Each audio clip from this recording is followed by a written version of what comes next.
ও মাস্টারমশাই, আমার 100 টাকা লাগবে। আমার কাছে নেই। ঢপ দিচ্ছ কেন? বলে নাও, বলে নাও। আমিও চাকরিটা পাই, তারপরে দেখাবো। হ্যাঁ, সে তো দেখছি। একটা অপদার্থ ছেলে বসে বসে স্বপ্ন দেখছে। অ্যাপ্লিকেশন ফর্ম কিনতে হবে। আমার কাছে নেই। ঢপ দিচ্ছ কেন? ঠিক আছে, দেবো না। কেন?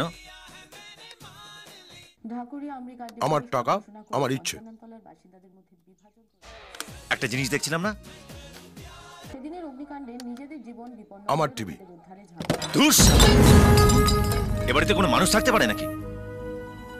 মানুষ? তুমি কে বলো? তাহলে আমি কুকুর? কুকুরেও মানুষের কথা শোনে। বলে নাও, বলে নাও। আমিও চাকরিটা পাই, তারপরে দেখাবো। হ্যাঁ, সে তো দেখছি। একটা অপদার্থ ছেলে বসে বসে স্বপ্ন দেখছে। হে পাতি স্কুল মাস্টার, তুমি কি করেছো জীবনে? হ্যাঁ, 30 বছর ধরে তো শুধু একইভাবে ছাত্রদের ঠ্যাঙাচ্ছ। 100 টাকা দেওয়ার ক্ষমতা নেই, সে আবার আমায় জ্ঞান দিচ্ছে। 30 বছর ধরে যে তোমাকে সহ্য করছি, সেটা কম কথা? হ্যাঁ, নিজের পয়সাটা জাঙ্গিয়া কেনার ক্ষমতা নেই, তার আবার বড় বড় কথা। ছেলেরা বড় হলে বুড়ো বাবা মাকে সেবা করে। আরে তোমার বয়সী ছেলেরা পড়াশোনা শেষ করে চাকরিতে ঢুকে বউ বাচ্চা নিয়ে ঘর সংসার করছে, আর তুমি এখনো বাবার কাঁধে বসে অন্ন ধ্বংস করছো। অপদার্থ। ভাগ্যিস চাকরিটা ছিল, তাই এখনো মাথা উঁচু করে বাঁচতে পারছি, নাহলে তো কবে গিয়ে রাস্তায় দাঁড়াতে হতো।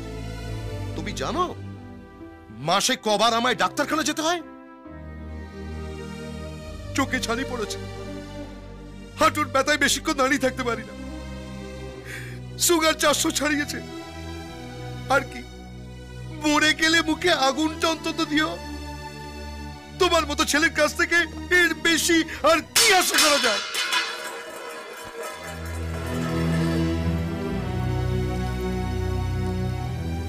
এই নাও তোমার 100 টাকা।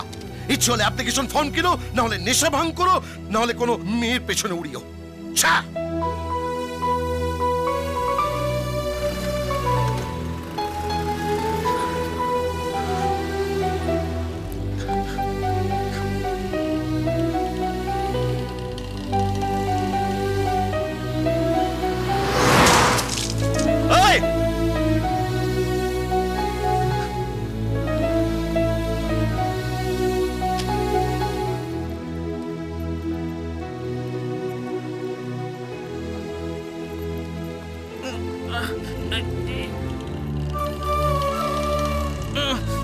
ওই ওই, আমার চলে মরে যাবে। হ্যাঁ, মরে যাবে।